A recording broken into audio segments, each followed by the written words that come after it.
நேர்களே, இன்றைய வாஸ்து பகுதியில் போதைக்கு அடிமையான மருமகள், அதாவது குடிகார மருமகள் அப்படின்னு ஹைதராபாத்தில் ஒரு பிஸ்கெட், பெரிய ஃபேமஸ் பிஸ்கெட் இந்தியா ஃபுல்லாகவே போகுது. அவங்க சொந்தக்காரன் சித்தி உடைய வீட்டில் ஒரே மகன், அவங்க அக்கா தங்கச்சிங்க, அவங்களுக்கு ஒரே மையன். அந்த பையனுக்கு ஒரு திருமணம் பண்ணாங்க. இந்த பையனும் கிட்டத்தட்ட 120 கிலோ இருப்பான், ஹைட் வெயிட் குட். ஆனால் அந்த மருமகளும் அதே மாதிரி ஹைட் வெயிட் நல்லா இருக்குது, நல்லா கட்டிங்கெல்லாம் பண்ணி டையெல்லாம் அடித்து ஹீரோ மாதிரி இருக்காங்க ரெண்டு பேரும். நல்ல ஏரியா, சூப்பர் ஏரியாவில் ஒரு பெரிய ஃப்ளாட்டு. இவங்க இந்த பெண் தன்னுடைய போதை அடிமைக்கு வீட்டில் இருக்கிற நகை நட்டெல்லாமே எடுத்து போய் வச்சுட்டு குடிச்சிட்டு 5 ஸ்டார் ஹோட்டலில் அங்கேருந்து ஃபோன் பண்ணுவான், நான் இதை விற்றுட்டேன்.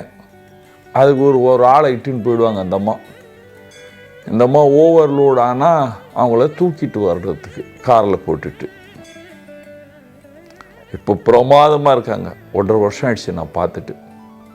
பிரமாதமாக என்ன விஷயம், ஏன் இந்த மாதிரி நடக்கிறது பாருங்கள். இதில் விசேஷமாக மேற்கு வீடும் வடமேற்கு இந்தி நார்த், அதாவது வடக்கில் வடமேற்கில் வாசல் இருந்தால், வடக்கில் வடமேற்கில் வாசல் இருந்தா, அல்லது மேற்கில் வடமேற்கு வாசல், அல்லது மேற்கில் தென்மேற்கு வாசல் இருந்தால், படுக்கிற ரூம் அந்த பையனுக்கு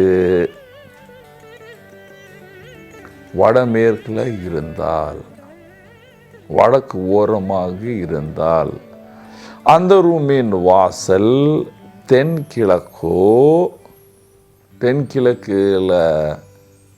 வாசல் இருந்தால் கண்டிப்பாக ரொம்ப கவனிக்க வேண்டிய விஷயங்கள் அங்கே உருவாகிறது.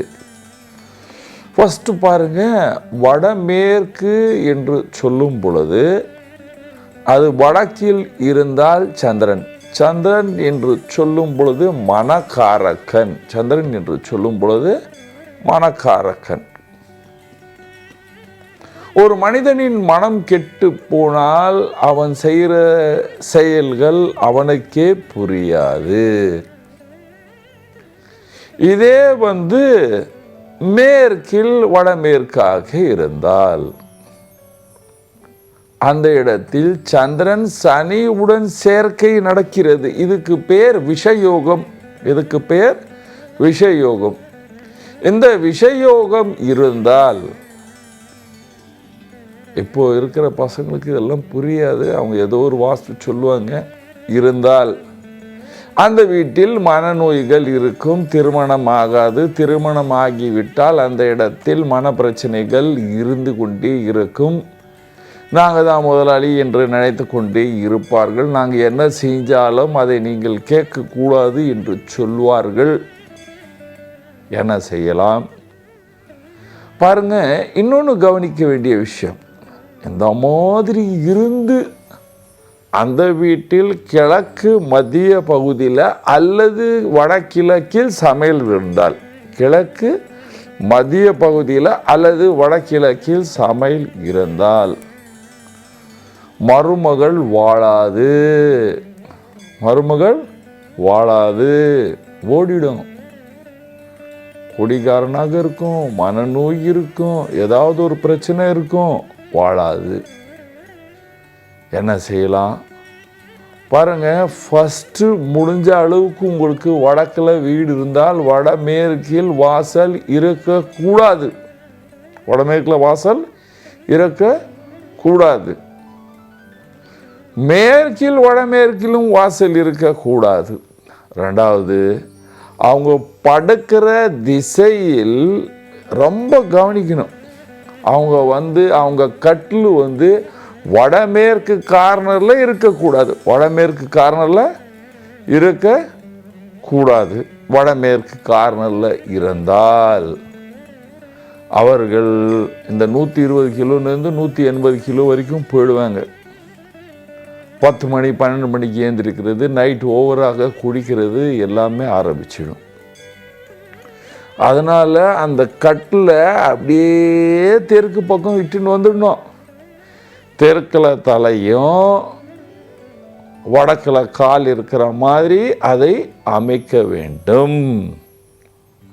இந்த மாதிரி அமைச்சா சுறுசுறுப்பாக எழுந்திருப்பாங்க. நாங்கள் பணம் சம்பாதிக்கணும் என்று நினைப்பார்கள், வெளியே போகணும் என்று நினைப்பார்கள், எங்கேயாவது போய் ஏதாவது சம்பாதிச்சு எடுத்துகிட்டு வரணும் என்று மனோபாவம் இருக்கும். அந்த மனோபாவம் வடக்கு செவரில் இருக்காது, வடமேற்கில் இருக்காது. அதனால தெற்கு பக்கம் இட்டுன்னு வந்து அந்த ரூமுக்கு, வடமேற்கு ரூமுக்கு தெற்கில் இட்டுன்னு வந்து விட வேண்டும். அந்த மாற்றி அமைச்சிட்டு அந்த வீட்டின் பிரதான வாசலை, வடக்கில் இருந்தால் பிரதான வாசலை மத்திய பகுதியில் மாற்றி விட வேண்டும். மேற்கில் இருந்தால் மத்திய பகுதியிலிருந்து கொஞ்சம் தள்ளி மாற்றி விட வேண்டும். இது 2. சார் கிழக்கில் ஆகாதா? கிழக்கிலையும் குடிகாரர்கள் இருப்பார் ஐயா. எந்த வீட்டில் டைரக்டாக வடகிழக்கில் வாசல் இருந்தால் பயங்கரமான குடிக்காரர்கள், அல்லது தென் கிழக்கில் வாசல் இருந்தால் பெரிய குடிமகன்கள். சார் நான் ஏதாவது பார்ட்டிக்கு போனால் மாத்திரம் குடிப்பேன், ஆனால் வாரத்தில் 4 நாள் பார்ட்டி. அது தென் கிழக்கு. தெற்கு திசை இருந்தால் தென்மேற்கு வாசல், தெற்கு திசை இருந்தால் தென்மேற்கு வாசல். இந்த மாதிரி இருந்தால் இவர்கள் எல்லாம் குடிக்காரர்கள். இவர்களுடைய வாசலை நான் ஹைதராபாத்தில் மாற்றி அமைச்சிட்டு அந்த வீட்டுடைய அந்த சமையலை மாற்றிட்டேன் தென்கிழக்குக்கு. இன்னைக்கு அந்த அம்மா 2 கடையே பார்த்துக்கிறாங்க. குடிக்கிறதே கிடையாது. குருஜி நான் எல்லாமே நிறுத்திட்டேன், நான் நல்லா இருக்கேன், வாழ்க்கையில் சந்தோஷமாக இருக்கேன், ஐ கோ ஃபார் வாக் அப்படின்றாங்க. காலையில் வாக்கிங் ஜாகிங்கெல்லாம் போகிறேன், ஃபிட்டாக இருக்கேன், தைரியமாக இருக்கேன், நீங்கள் கொடுத்த ஆசீர்வாதத்தில் நான் நல்லா இருக்கேன். இதுவும் அவங்க தலையெழுத்து தான்ப்பா. நம்மெல்லாம் என்ன பகவானுடைய கர்மத்தை நம்ம சொல்லி கொடுக்குறோம், அவ்வளோதான் விஷயம், வேறு ஒன்றும் கிடையாது. என்னது சாதாரணமாக எல்லோரும் எழுதி கொள்ளுங்க. வீட்டுக்கு வடமேற்கில் வாசல் இருக்கக்கூடாது, வீட்டின் வடக்கு செவரை ஒட்டி தூங்கக்கூடாது. இந்த மாதிரி இருக்கும் பொழுது வீட்டுக்கு வடகிழக்கிலோ கிழக்கு மத்திய பகுதியில் சமையல் இருக்கக்கூடாது. நேர்களே, நீங்களாக சந்தோஷமாக இருக்க வேண்டும் என்றால் வீட்டுடைய அமைப்பை புரிஞ்சிட்டு அதை மாற்றிட்டு நீங்கள் எல்லோரும் சந்தோஷமாக சுகமாக வாழ வேண்டும். நன்றி, வணக்கம்.